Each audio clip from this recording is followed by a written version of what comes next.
guys. Thanks for stopping by. If you are, there's music coming, so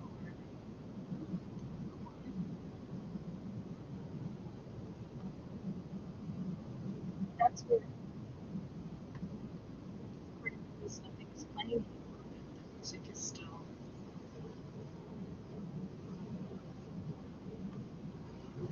Then,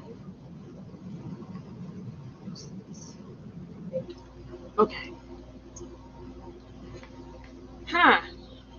You guys hearing me okay? Oh, now I know where the music was coming from. Okay. I'm struggling. It's okay though. Yeah, I wanted to use something nice and chill and quiet, Mon, because, reasons. Um, I feel kind of like I had a very busy day today and kind of feel like my brain's on fire, but I'm doing okay. You can't hear me very clearly? Hmm. If need be, oh, it is better. I think it's because I had from another YouTube identity, I guess. I was checking to see how the live stream worked, and I forgot that I had left that open, and you were hearing probably both at the same time. But I found it and I got rid of it. So how you guys doing? What have you guys been up to? My day, well, last time I talked to you guys was Thursday morning when I was on my way to see my doctor, and it was a very productive visit. I got the referral to neurology. She and I discussed my CT scan, and I realized that I missed a very important part on there, and that was about, my white matter and gray matter. Everything's intact. So um, I don't have to worry about dementia. It was a concern because I do have an aunt that's 8 years older than me. She's more like my sister than an aunt, and she has early onset dementia. And so that was actually a concern because my memory was really starting to get that bad. But, that's all okay. So it's just really just a matter of consulting with neurology and coming up with a strategy to help me survive the summer with these migraines. See if we can reduce them, maybe make some medication adjustments. Because the only thing, well, I am on Inderal. It's also called propranolol here in the States. It's a beta blocker, which those are often used. They're typically used for blood pressure, but then they're often prescribed to help prevent migraines. And it's not really doing that for me anymore. So I'm hoping that the neurologist, I'll see him near the end of August, will be able to help me come up with a better plan. And the other thing that I did though at that visit was I got a COVID booster. And I typically try to do that on a Friday or when I know that I'm going to have several days off from work. But it was a Thursday and I just happened to be there and they offered it. So I went ahead and got it. And later that day, I was wiped out. I usually don't have major reactions. I haven't had major reactions to the previous vaccines, but this one hit me with a wallop. I was wiped out, and I wound up laying down to take a nap, and the kiddo came in to ask me something, and I had been out for 4 hours.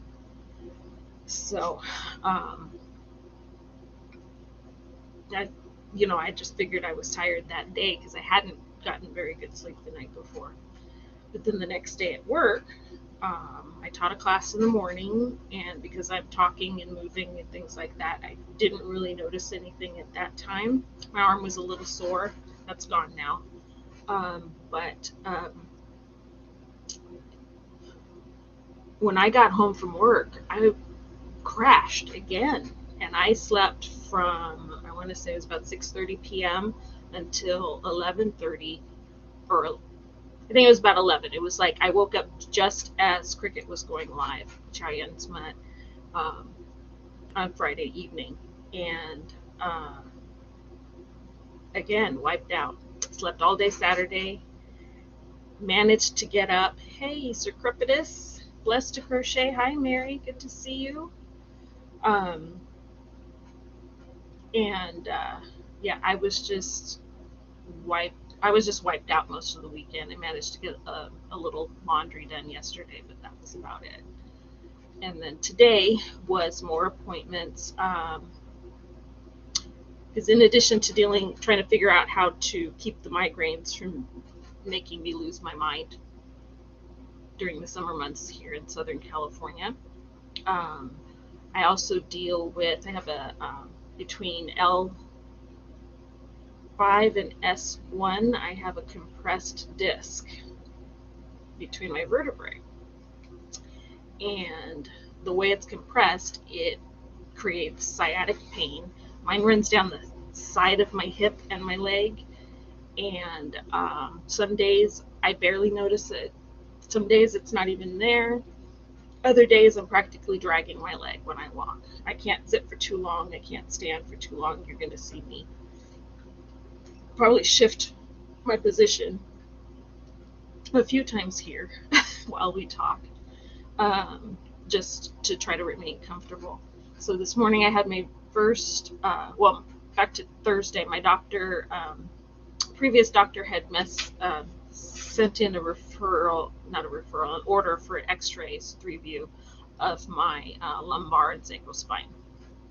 And then when I saw my doctor and I said, you know, I have the degenerative disc disease in my lumbar and sacral spine.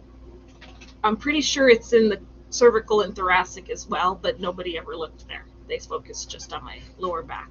So I asked her if we could get x-rays of that too. She ordered those. I'm sorry to hear that, Donna. It's painful, and it's laid me out before, and just basically it can be very debilitating. And I'm sorry that you're dealing with that too. Hi, Janet G. It's good to see you too. Um, so this morning I went to Kaiser. I had prescriptions to pick up, so I went in and put in the request for those, and then I went and had the labs done that my doctor had ordered, and 5-view x-ray of my cervical and thoracic spine done, and then the 3-view of my lower back. I had that all done, so I'm expecting to see results on those things by the end of the week. And for me, the x-ray of the cervical spine and thoracic spine, I already know what's going on there. It's just not documented on my chart, and I want it there because if it's not there, I can't get treatment for it. So that was the main reason for that. L4 and L5. Yeah, either way, it's just painful. It makes it difficult to sit, stand, lay. I have to sleep on my side or my stomach, and that's all I've got, and it's very uncomfortable.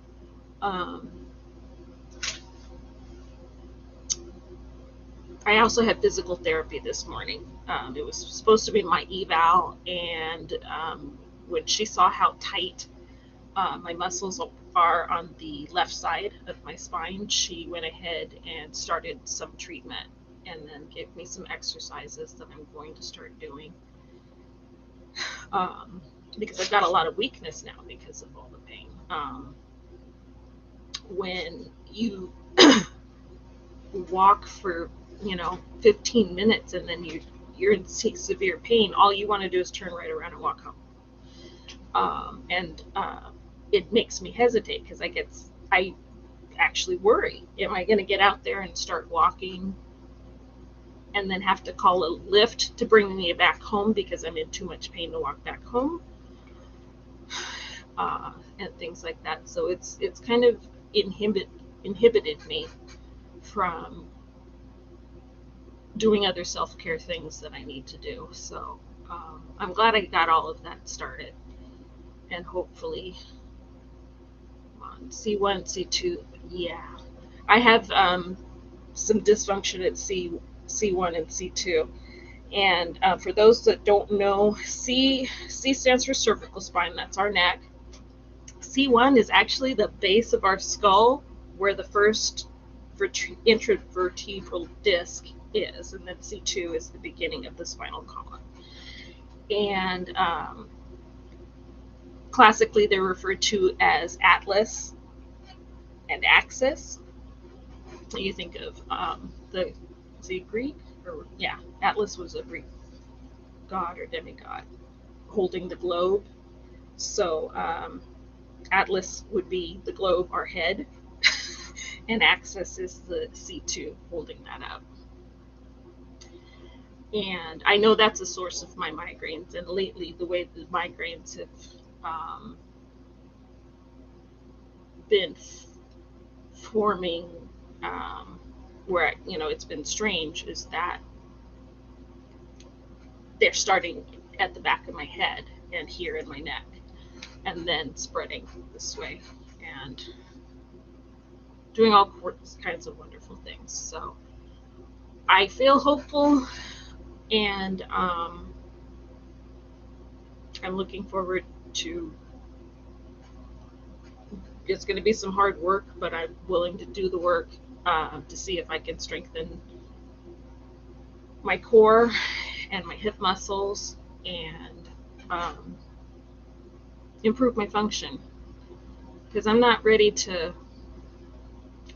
for a walker yet. Let me put it like that. Let me see. Yeah, Deanna, I am so sorry that you have had to deal with this too. Yeah, when I got diagnosed, that was in 2021, still during the pandemic, and I had to basically clock out of work twice. Two instances where I clocked out of work and had to go downstairs to the ER. And actually, the second time I was actually working in the ER and clocked out and checked myself in as a patient. And yeah, the first time it was embarrassing. I had a patient who was having pain, and I was going to their room with their ordered IV pain medication. It was probably vitamin D, Dilaudid. And I'm practically dragging my left leg as I'm going. And one of the other travel nurses saw me, and he's like, "Are you okay?" I'm like, I'm having some pain, but I think I can make it through the shift. It hadn't even been 4 hours yet. By the time I got to my lunch break, I was in tears in the break room, and he said, "That's it. I'm going to let the charge nurse know, and I'm getting you a wheelchair." And yeah, he wheeled me down to the ER, and they did the typical, they call it the sciatica cocktail, and it's a muscle relaxer, injection of a steroid, and usually an NSAID. I had made the mistake that first time of taking some Motrin, hoping that would help, and so they couldn't give me another NSAID. And so that was that. And then the second time was about a month and a half later, and I was actually working in the ER. I was a travel nurse, and they kind of floated me to different units and departments in the hospital. And same thing, I was running around triaging patients, starting IVs, doing EKGs. I had taken an EKG to this one doctor, amazing doctor, very intuitive, and I hand him the EKG, and go back to do another task, and I think it was probably about an hour later where it's like, I can't take this anymore. And clocked out and checked in. And he was surprised when he came into the triage area and he sees it's me, and I was like, didn't you just hand me an EKG a few minutes ago? And I'm like, yeah, but it's time for me to be the patient now. And he looked at my record and saw that this was the second time in less than 2 months that I was being seen in the ER for the same thing, and he went ahead. He didn't waste any time. He went ahead and ordered an MRI, and I'm grateful to him for that because it got the ball rolling. That was, I want to say that was in like May or June of 21, and then by September I was seeing pain management, and I got an epidural injection, and they were saying, oh, you might have to come back and get these every 3 or 4 months. I haven't had one since, and I've been able to mostly manage the pain without going back, but last month it was starting to get where I couldn't bear it anymore, and I cried at work. I was sitting at my desk working on some education materials, and I realized I need to stand up because I've been sitting too long, and when I stood up, my leg just lit on fire, and I started crying at my desk. I'm like leaning on my desk, trying to move my leg, see if I can get some relief that way, and I'm in tears. And I said, well, we can't be doing that. So I couldn't get an appointment at that time with my primary doctor, and so I made a telephone appointment with whoever was available, and he's the one that ordered the back x-rays and referred me to physical therapy, and I appreciate him as well.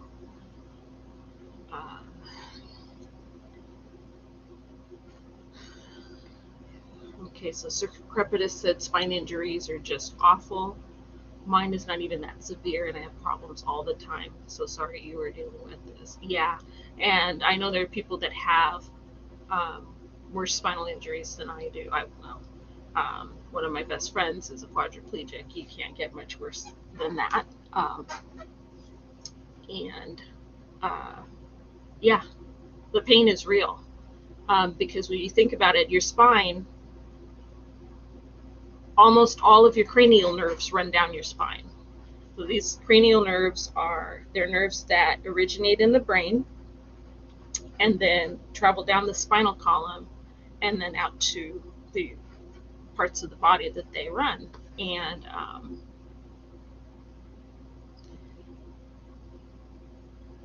everything in there is fragile. I've been in car accidents where I was rear-ended by a drunk driver. I've been in a head-on collision by somebody who basically nearly destroyed me and then backed up and took off. He was in a big giant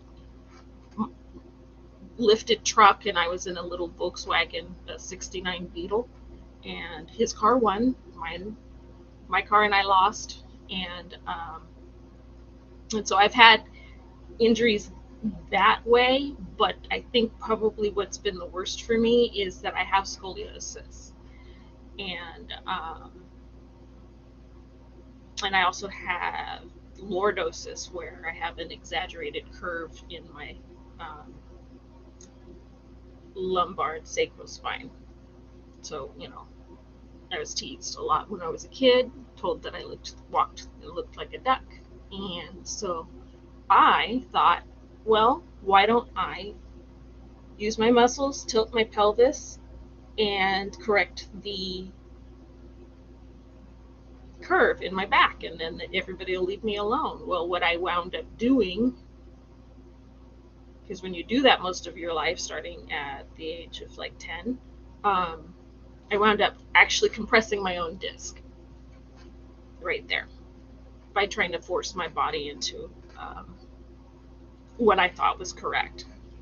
And what I was doing is actually completely flattening out the curve, thinking I don't need the curve. I needed the curve. And so I wore out my own disc, and then constantly bordering on the verge of dehydration didn't help either. When I saw the MRI report, I believe the word they used was desiccation, which that's is pretty much as dry as you can get without blowing away. So those are things I'm trying to work on now, is hydrating myself better. And it sounds counterintuitive, but movement is actually something that is going to help me more than rest. And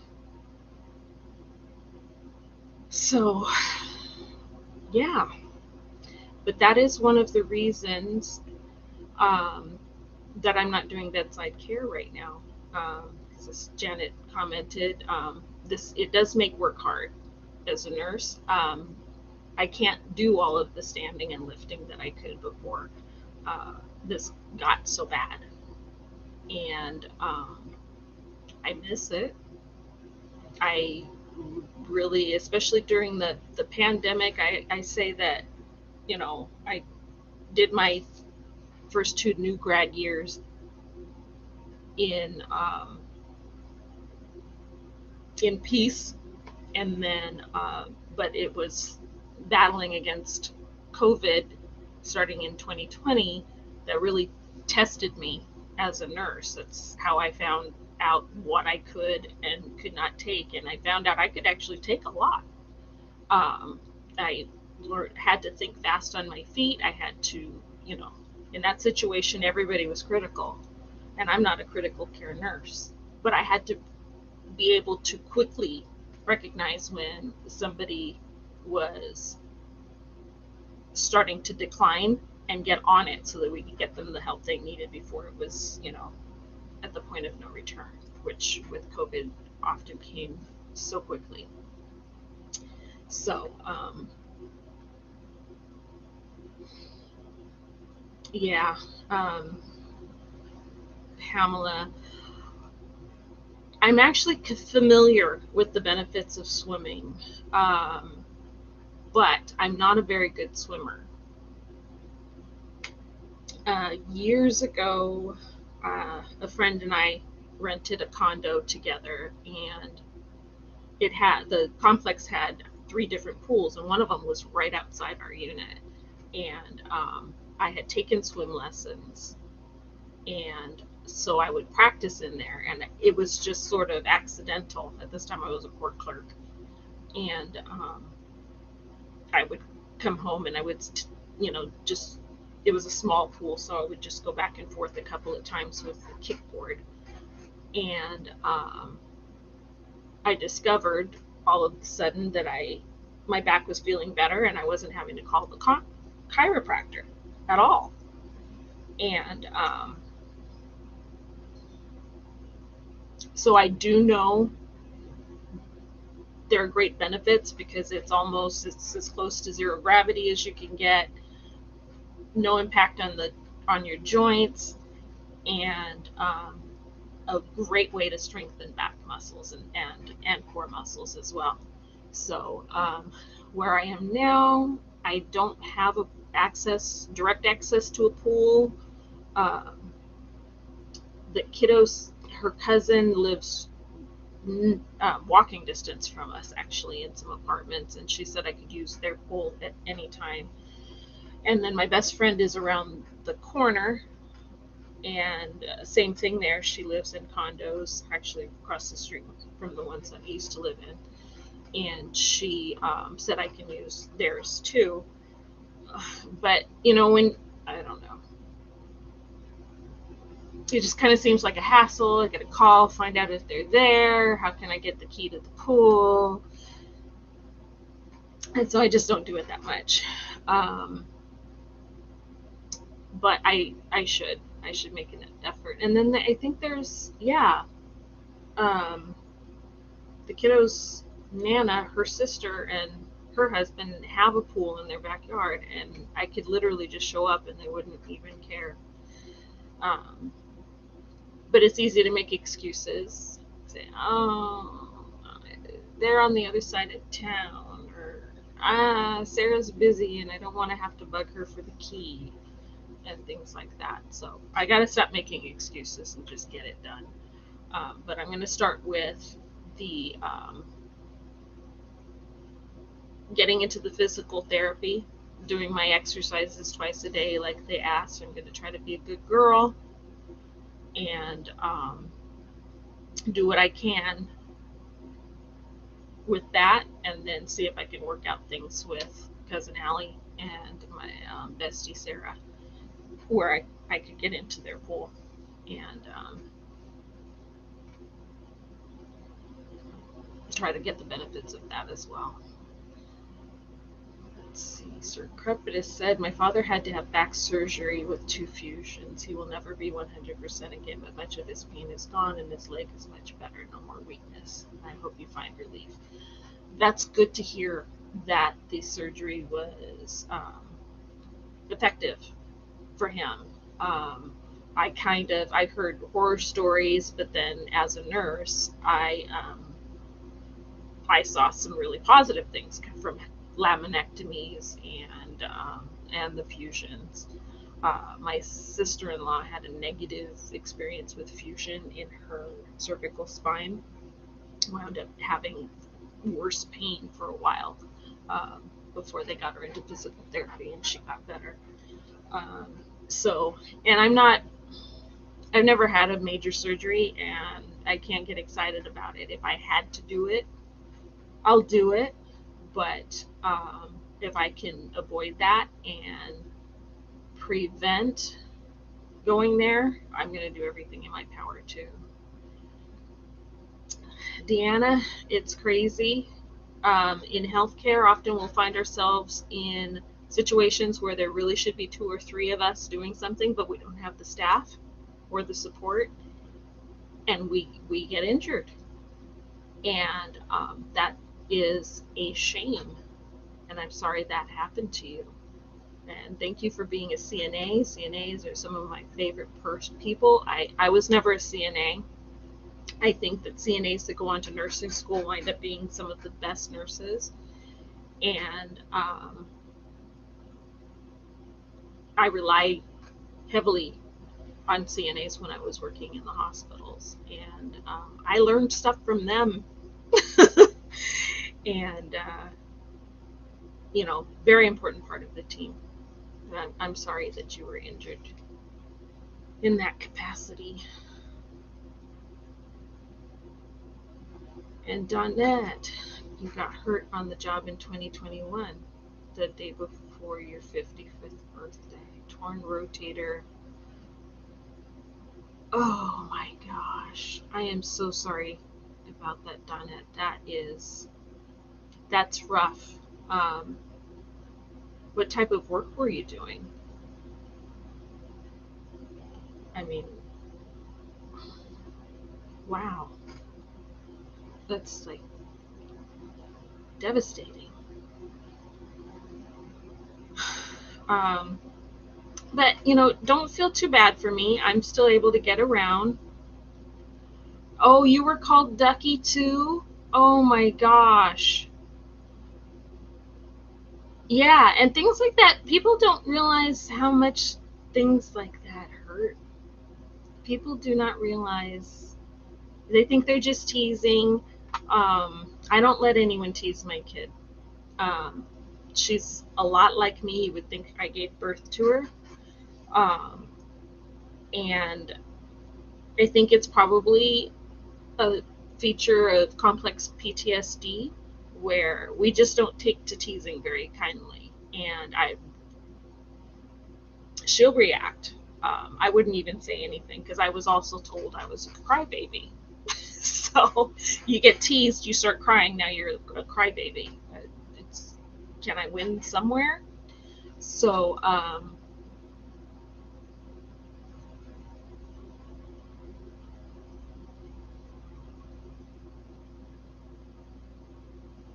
yeah, that's wild, Deanna, that you had pretty much a similar childhood experience. And Mon, uh, Oh my God, Mon, I'm so sorry. And I disappeared. That's weird. I am so sorry, Mon. Oh, I want to cry now. I'm so sorry.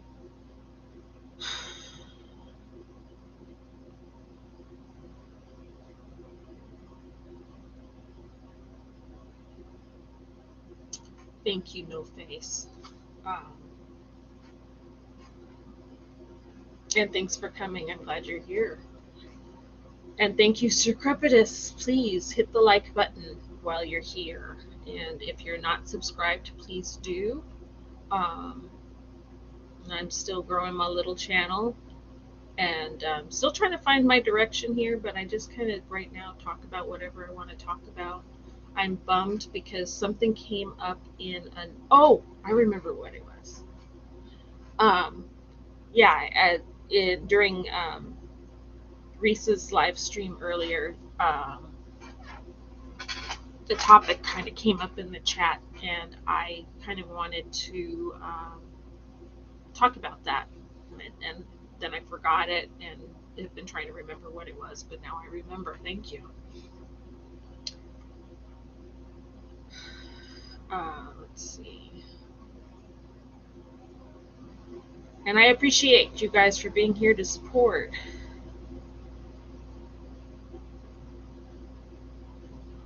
Yeah, Mont says nursing is a hard job on our backs, necks, etc.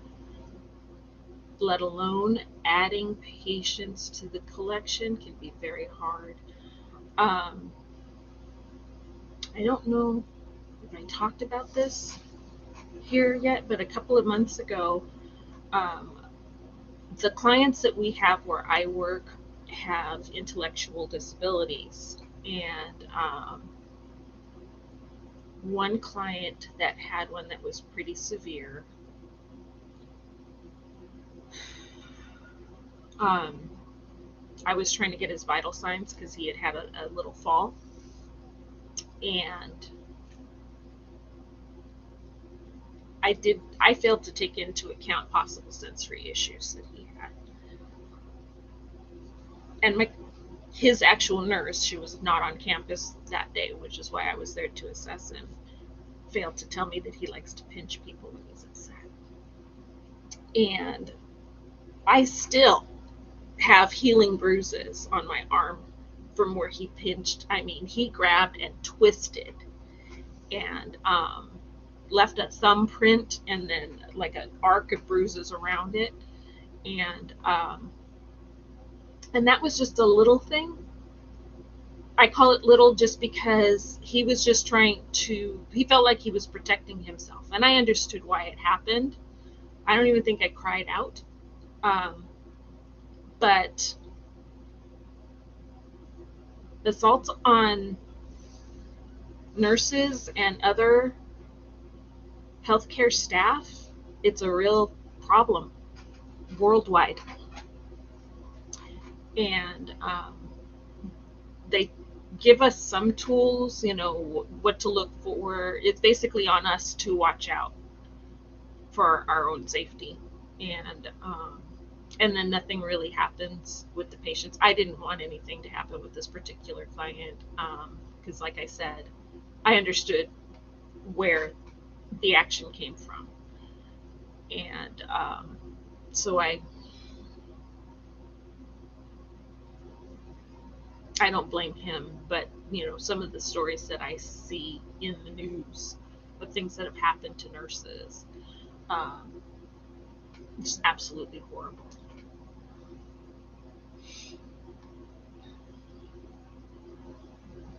Yeah, it's a crepitus. It was a laminectomy.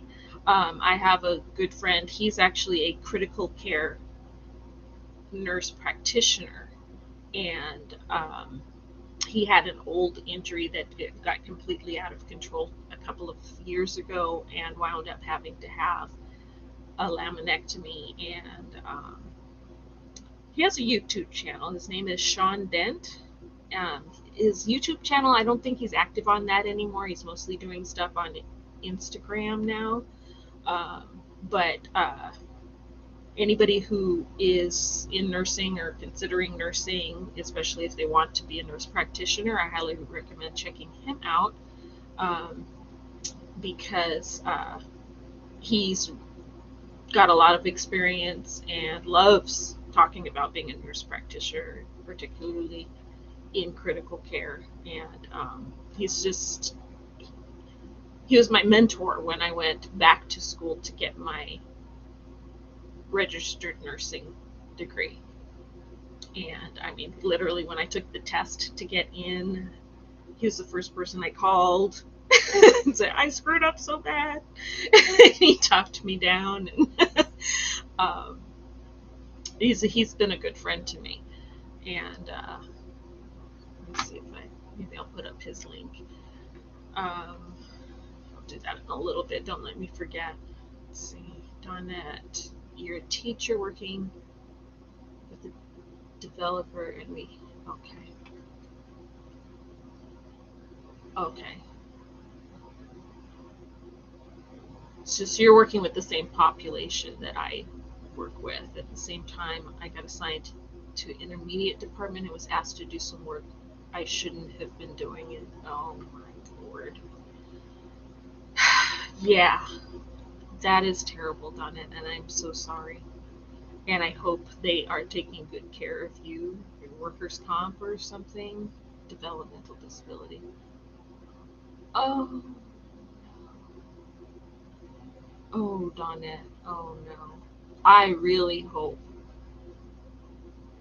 that they've been taking good care of you, because they should. Had you volunteered to do this with the pipes, or were you asked?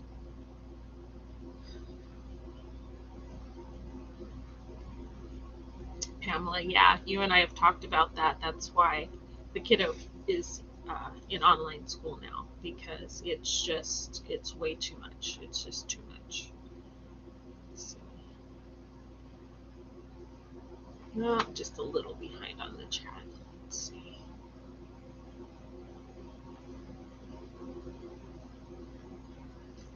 Yeah, you saw me, Mon, huh? Because, okay. I love you. Sis without an E. I love you. And I'm glad you're okay.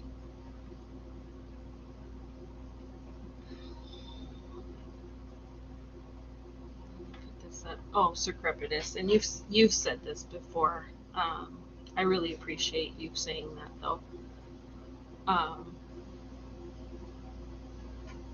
yeah, nursing, I don't know how special I am, but not everybody can do that. And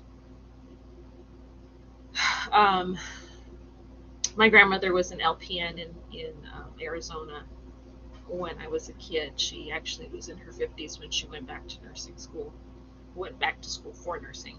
And so I grew up watching her be a caregiver, and I thought she was amazing. And I guess a part of me always wanted to be like her. And then when she became ill, she'd had a couple of strokes, and we didn't really know what was going on. Later, towards the end, we found out she actually had a form of leukemia. And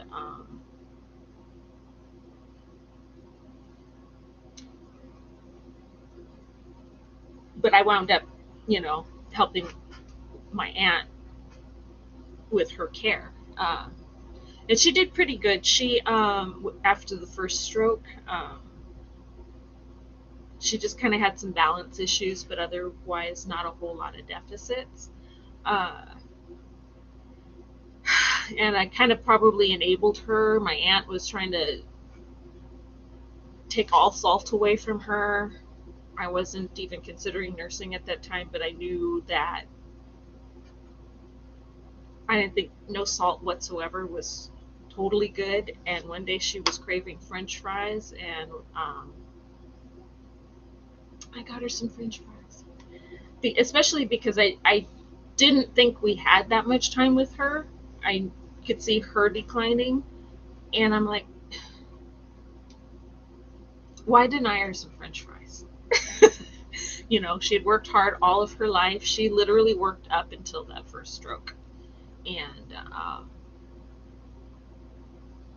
she did private duty nursing. And so I got her the French fries. And I don't even feel guilty about that. Um, I never told my aunt, and never will.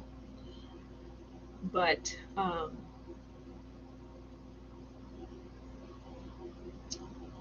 I don't know how I got on that. But it was when she started getting really ill that I realized that it was hard, but I enjoyed being her caregiver. And then I felt that again later when I was working at the courts. And, well, I was working at the courts that time too.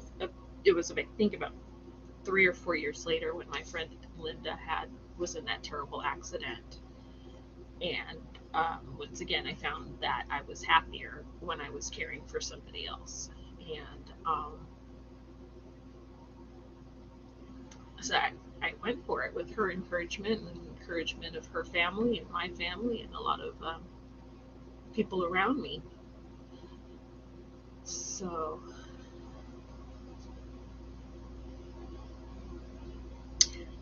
thank you. I don't know if I've mentioned this before, but especially during the pandemic, um, I was working contracts with Kaiser Permanente when I hurt my back. But just a few months prior to that, they had flyers up everywhere talking about how they had support groups for the doctors and nurses and the direct care staff. And so I asked my psychiatrist, to refer me because it had been a year in and I had seen so much. And I saw more death in that 1 year. It wasn't even a full year than I had seen in the previous 12 years that I had been an LPN. And it does take a toll. Physical, emotional, mental, spiritual, it took a toll. And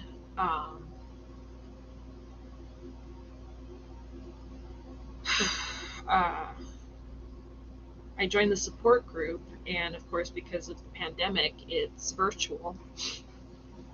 And the group wound up being canceled a few weeks after I joined because of lack of participation.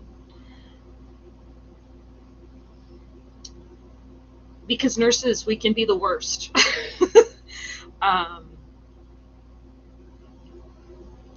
I knew that I wasn't cool feeling what I was feeling, and the nightmares and all the stuff that was going on with me. I had even tried to encourage coworkers to sign up for the group, and I got answers like, "Oh, no, I have nightmares, but I just deal with it," or "I've been praying about it, I'll be okay." And I'm not knocking prayer at all, but sometimes you don't always get feedback immediately when you pray, right? And I just felt like sometimes it helps to hear somebody else saying what's going on with them, kind of like what we're doing tonight, like our discussion of the back pain. When you're around other people who can relate, I just feel like it makes it easier. But we didn't talk about it at work.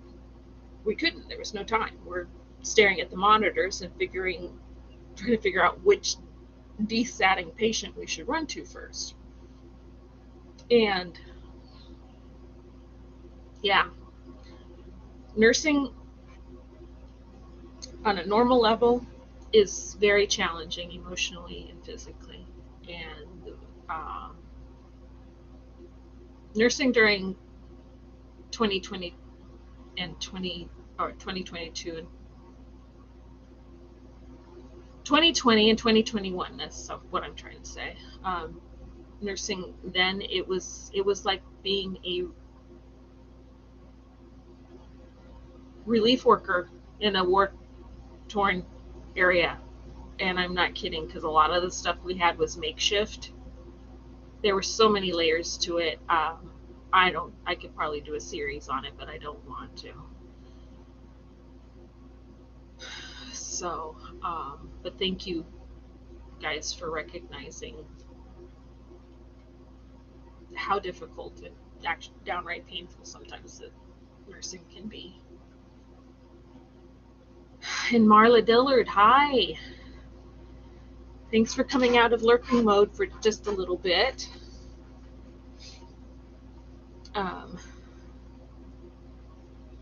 The lack of understanding. Yeah, Marla.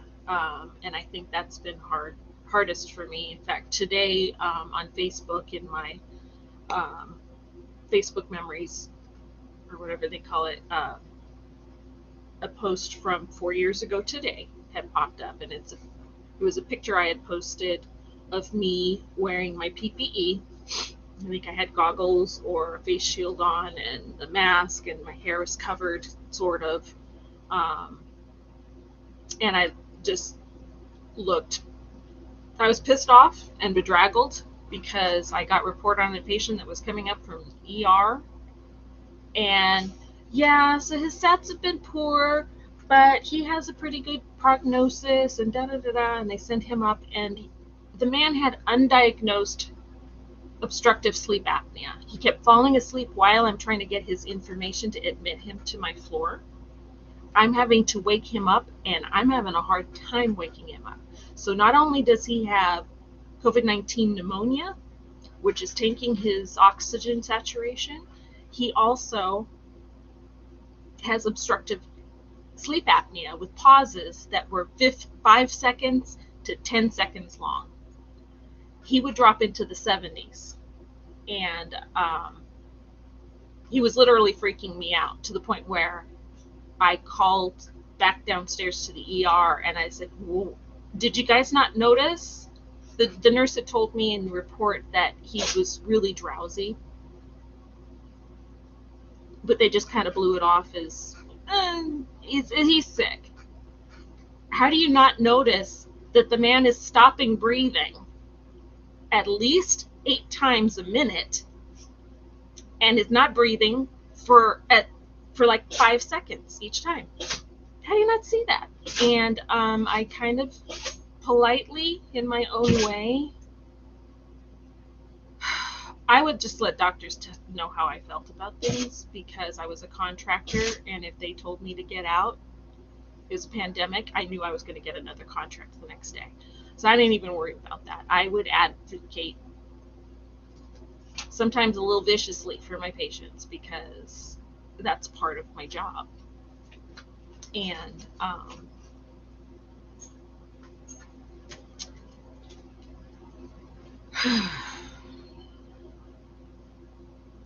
yeah, it was ridiculous. It was absolutely ridiculous. So that came up in my Facebook memories, and I reposted it, and then that all came flooding back. It was like, yeah, that was absolutely ridiculous. I don't know how I got on that, but there I am. Yeah. It's still taking a toll. Pamela SP Butterfly says hubby is in renal social work and has lost even more patients since the pandemic started. I hope that really takes off. I love that came to me like right when it started, calling it the pandemic, because it was just ridiculous. And all we asked was for people to stay home for a few weeks and wear masks and stay away, don't get too close to people, and help us, try to slow it down. Just help us slow it down until we can figure out what it is and how to stop it. But Americans and their freedoms, and I know it wasn't just here in the United States that people had attitudes about that, but it was extremely frustrating. It was hurtful when some of those people were in my own family. I have a cousin, a young cousin. I wound up not speaking to him for like a year and a half because we were about to come to blows in his mom's kitchen. Um, ridiculous.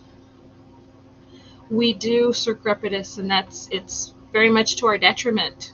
Bottling up the stuff, um, just trying to tough it out,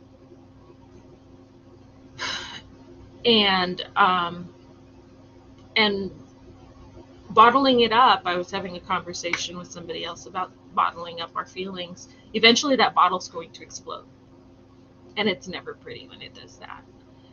And you're right, there is absolutely no shame in getting help. I have been in therapy since the spring of 2020. Um, Early on in the pandemic, I had actually probably had it before the pandemic started. I was very sick with something at the end of January, but nobody knew what it was. They're like, we're pretty sure it's viral, but it's not influenza A or B. It's not strep, which is bacterial. You're testing negative for everything that we know, but you're definitely sick with something. And then a month later, everybody's getting sick. And a month after that, everything's shutting down. And I wound up spending my birthday. My 50th birthday was the last day of my self quarantine, because I had it really bad at the end of January and early February, and then it came back for me at the end of March. So, yeah, my birthday was I was feeling better. It was the last day of my self quarantine, April 6th of 2020, and then I spent it doing a webinar about what they knew at that time about the virus. Not the best birthday. I had such great plans for my 50th.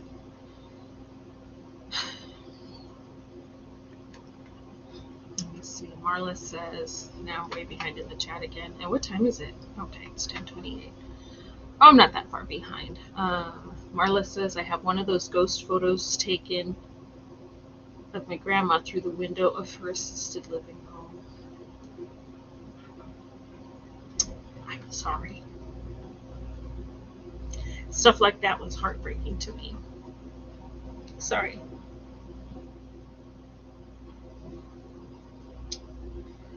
To me, having visitors, having your loved ones and friends around you when you are sick or when you are in a facility should be part of the care plan.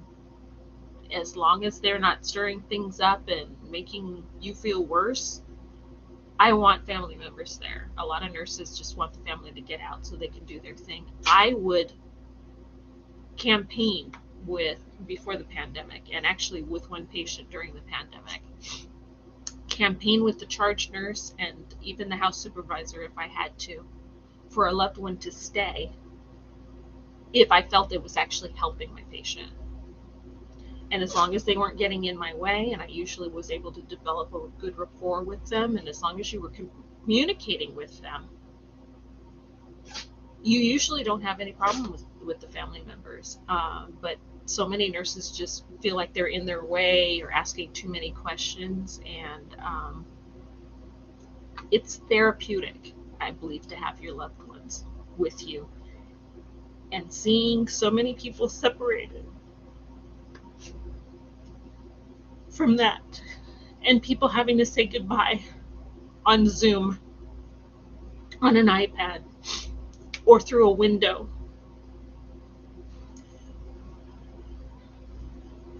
that was probably the worst for me.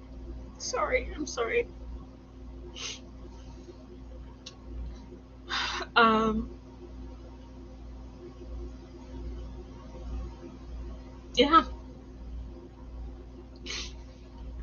and I second that, Mon. Thank you guys for your kind words. Um,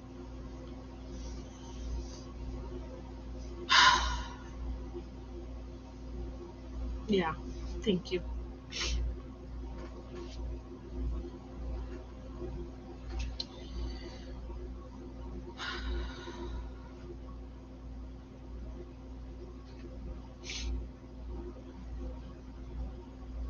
Yeah, that was some of the worst. Yeah, Sir Crepitus, it was very heartbreaking. Very, very heartbreaking. And that's probably because there's nothing we could do. There's nothing I could do. Um, if we were to bring the family in to be with their loved one in their final hours, we're putting the entire family at risk now. I had one patient who, over the summer, where everybody's like, oh, it's hot, it'll kill the virus, and they started partying and stuff. He went to a pool party, got the virus, didn't have any symptoms, but he passed it on to his mom. She winds up hospitalized, and I think after she had coded a time or two, and they had said, we don't know if she's going to make it, he harbored so much guilt over his decision to go to that party that he attempted suicide. So when he became my patient, he was still asymptomatic. He's there on suicide watch. And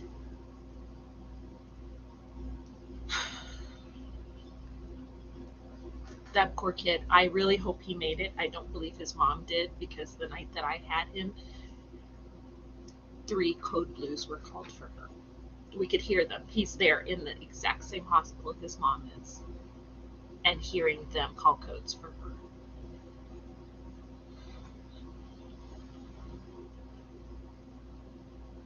Yeah. And these are things that stories that most people didn't hear. And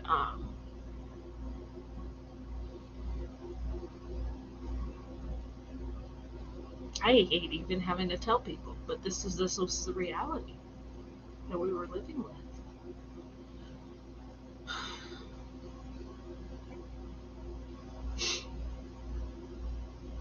Oh, your grandma was a nurse? God bless her.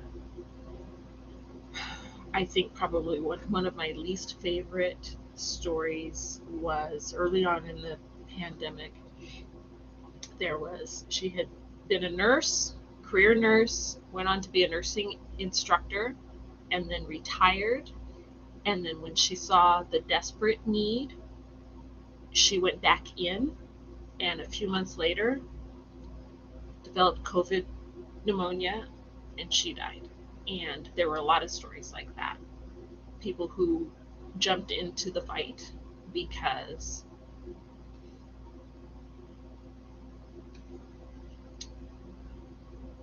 they wanted to do something to help. They couldn't just sit at home and watch it on the news.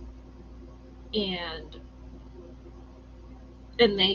a lot of them lost their lives because they wanted to help, because they cared. And yeah. Thank you guys for listening to me on this. I had no intention of going here, but here we are. Um, yeah, I cried in the break room over that guy. I It was absolutely heartbreaking, and his guilt was tremendous. And he would ask me questions that I had no answers for. And when I had him 2 nights, the second night I wound up having to call psychiatry because I was scared that even with a one-to-one sitter, that he was a serious danger to himself. He was destroyed. Um, yeah, Donette, giving all to all. Well, not me. I'm still here. Um, some nurses and doctors and nursing assistants and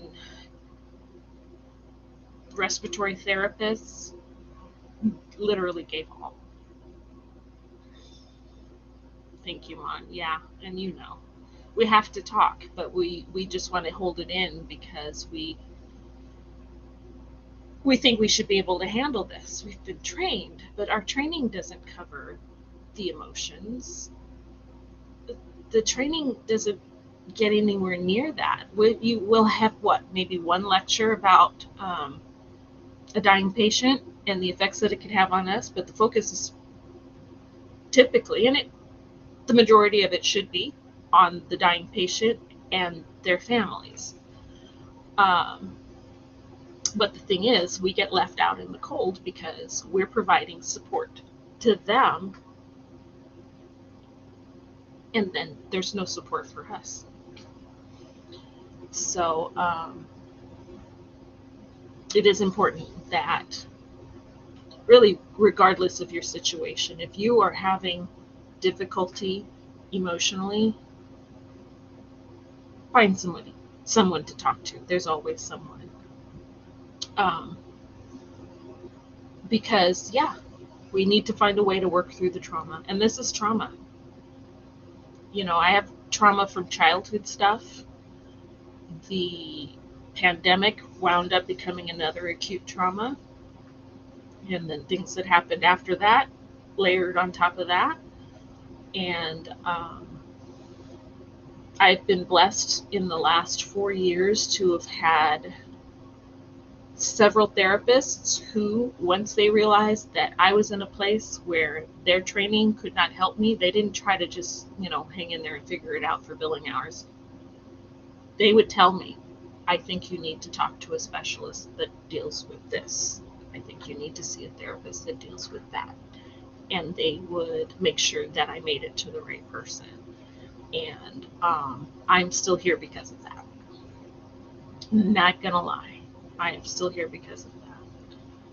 And when you can find a good therapist, it is so worth it. And they're out there. I managed to find 5. They're out there. One of them was even from the much maligned BetterHelp. The first one was. When she identified that, she's the one that helped me realize that I probably had ADHD and never knew it. And when she saw the traumatic effects that the pandemic was having on me from work,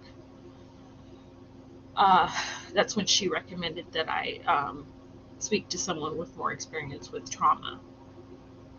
So, and from there, I just kept getting one amazing therapist after another until I've been with the therapist I have now for 1.5 years. And she told me today, I had a session today, and she told me I have some news. She said I'm going to be leaving, the particular company she's with right now. And I started to freak out, and she said, but I can either refer you to someone else, or I am taking very few of my patients with me if you would like to come. And I said, do they take Kaiser? And she said, yes, they do. And I said, what's the question? And so in August, she's going to be starting her new position, and I'm going with her because starting over with a new therapist is really, it's challenging, and sometimes it sets you back a little bit in your treatment. And if you can find one, if she moved to another state, I might consider doing so, because our therapeutic relationship is that strong right now, and that's what I need.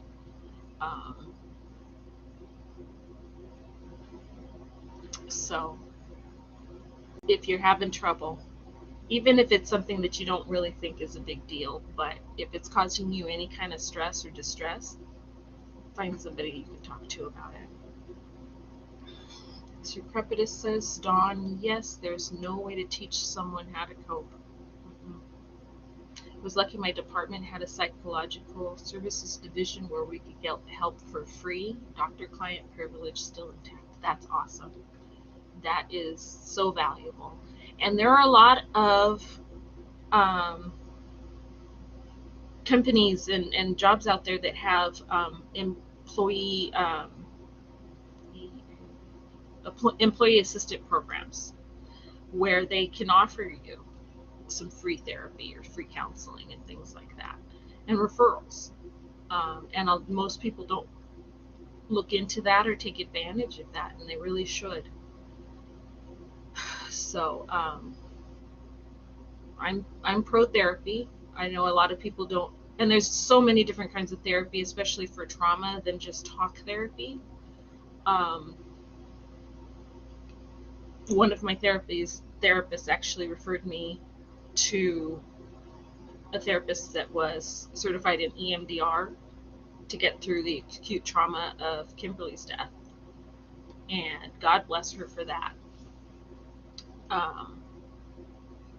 And then I learned about a new, I think it's a newer modality. It's like an offshoot from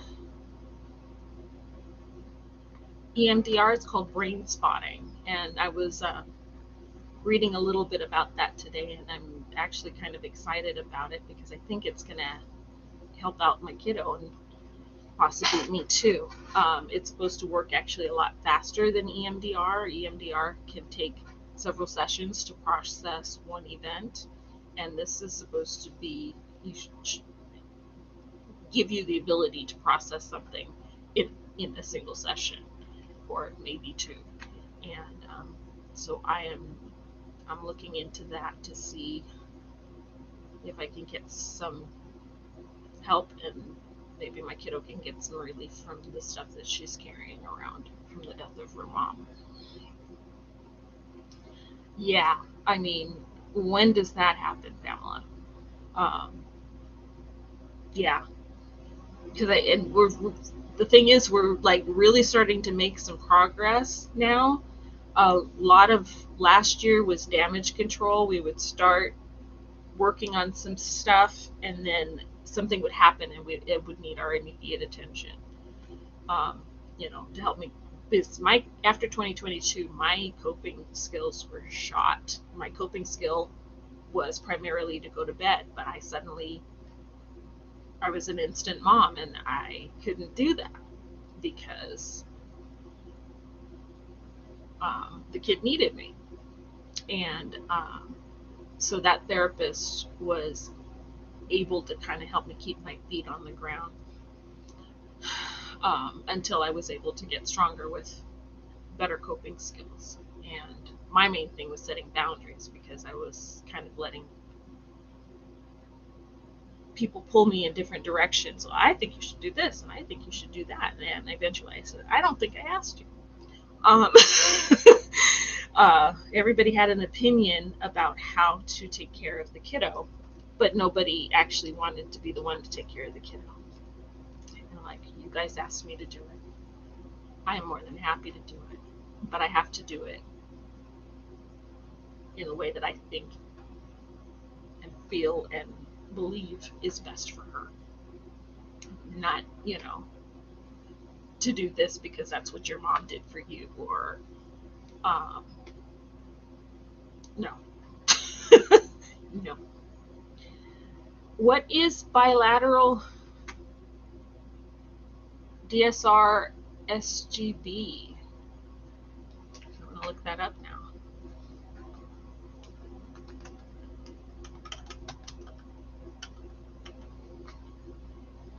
I've never heard of that one. Oh, dual sympathetic reset is a treatment that involves two stellate ganglion block injections of, okay, you know what, I didn't know that's what it was called, but I have heard about that. And interesting. What do they inject, if you know, Pamela?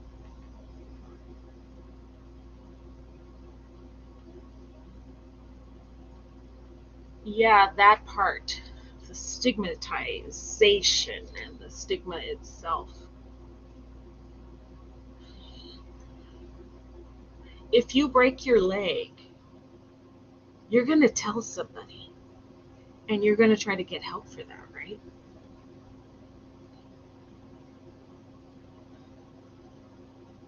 If you develop an abnormal growth on your skin and you're scared that that's cancer, are you just going to hide it and not tell anyone? You're going to go to a doctor and see what can be done because you want to save your life. Our brains, the brain and the mind are, it seems ethereal, but it's part of us. It's part of our bodies. It's part of who we are. And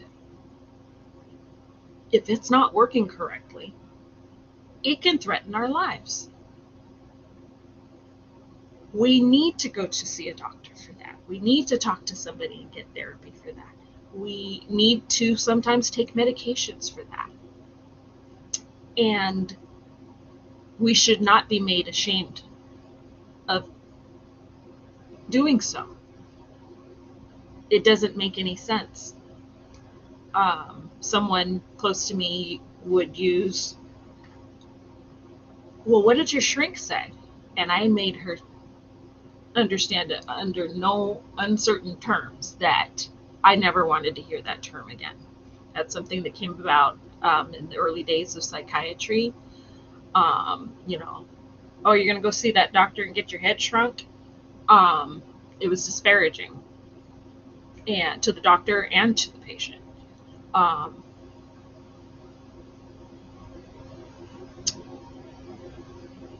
Yeah, I'm not having it. So,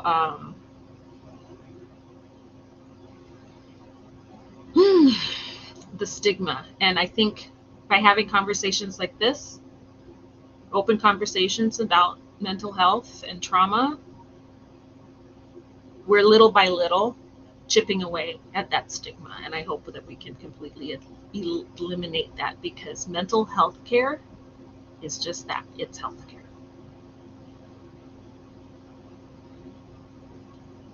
Yeah, I'm tired of that.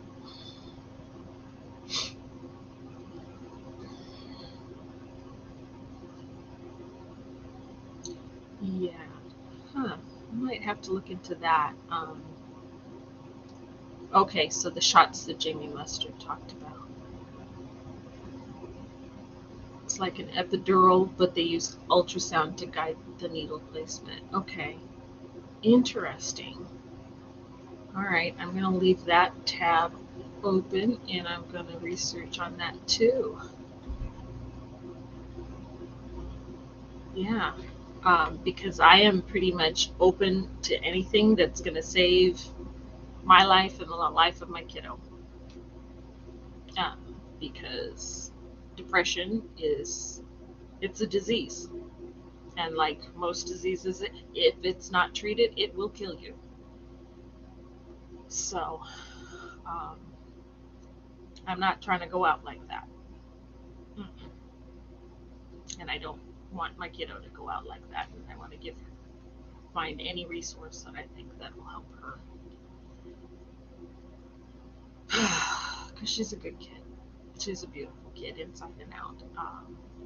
But she's been through some stuff, and a lot of darkness has crept in there. And but I'm not giving up on her.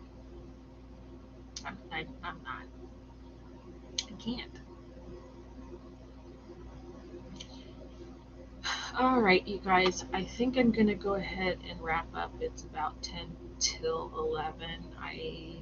Do you guys know, is Cricket going live tonight? I know she's been, and I'm glad, enjoying herself while she's visiting her friend. I think it's awesome. I think this is something that she's needed, because the last several weeks with her business and planning, doing cruise business, has been a lot on her, and she deserves a break. But yeah, do you guys know if she's going live? Let's see.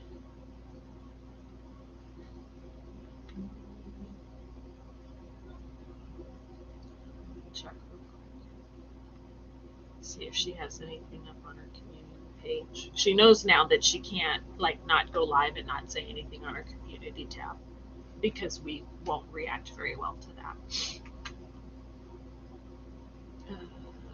Community. No posts tonight. I'm going to assume she is going live.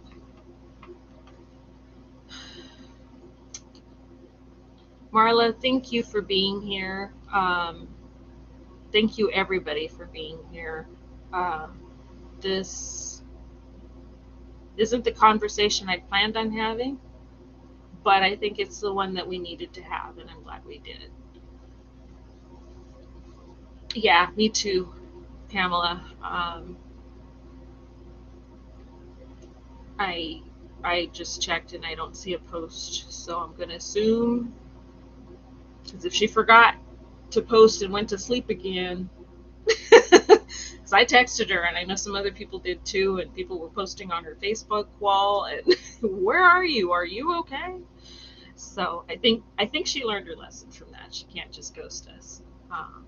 So if you guys are gonna head on over to Chow Yun Smut, and just in case somebody doesn't know how to find her, I'm going to go ahead and put up her link. I'm starting to get used to and enjoy playing around with Restream here. I definitely don't know everything there is to know about it yet, but I'm having a good time. Good night, Sir Crepitus. You have an amazing rest. I'm not awesome, Donette. It's good to meet you, and thank you for coming, and I hope you come back. I'm trying to develop a habit of streaming on Sunday, Monday, and Tuesday evenings around 9:30 Pacific. I missed yesterday because, of course, the migraine situation has been something else. It was a little bit cooler today, but from what I understand, it's not going to last very long. Plus, we had about, I want to say it's about 7 or 8 miles from my home in a neighboring city called Montana, a 400-acre fire. I don't know what the status of that is. I hope they've gotten it under control by now, but the air quality here is very bad. And it's been a miracle I haven't needed my inhaler, but I think it has contributed to the headaches because I got a really bad one after running my errands and doing my appointments this morning. So I thank you for toughing it out, even though I am not glammed out. I couldn't even try it. I sat down. I was just like, okay, do I want to put on eyelashes? No, I don't want to put on eyelashes. I'm not doing it. They get to see the real me right now. And thanks for not laughing and pointing and screaming and running away and things like that. But yes, everybody have a good night, and hop on over to Cricket's Live in about 6 or 7 minutes or so. And if you're actually going to get some rest, have a wonderful rest. Have an amazing rest. Wake up refreshed. And if you haven't yet, please hit the like button and subscribe if you haven't. And I will see you in the next one. Thank you, Pamela. You're so sweet. You're just saying that because you love me. Oh, hey, I wanted to tell you something. This morning I'm taking my shower, getting ready to go to physical therapy, and I'm like, I think Steve baptized me and my brother. He did. I just wanted to tell you that because it kind of cracked me up, because that was a memory I didn't know I had access to anymore, and it just suddenly popped up. I've been standing in the baptismal bathtub or whatever it is up at the front of the La Sierra Church, and it's Steve Daly. Yeah, it's weird how memories are just starting to pop up now. Some of them I didn't really need them to come back up, but that was a positive one. That was a good one. Thank you, Mon. You're just saying that because you're my sister and you love me too. All right. I'm gonna say good night, you guys, or see you later, depending on if you're gonna stick around for cricket. And I will see you again soon in the next one. I love you guys. Good talk. Bye. I gotta do something about this background situation. I might get a green screen just until I get. We're waiting on having our floors done, and when we do that, I'm going to rearrange my room so that I have kind of like a studio space. But I can't do that yet. All of my furniture is heavy, and I'm only moving it once. So I'm probably going to get a green screen so that this virtual background thing works a little bit better. All right. Yeah, they do catch you at the weirdest times. All right, you guys. I'm going to go ahead and end the stream. Have a great night or a great day, depending where you are in the world. And I will talk to you again soon, hopefully tomorrow.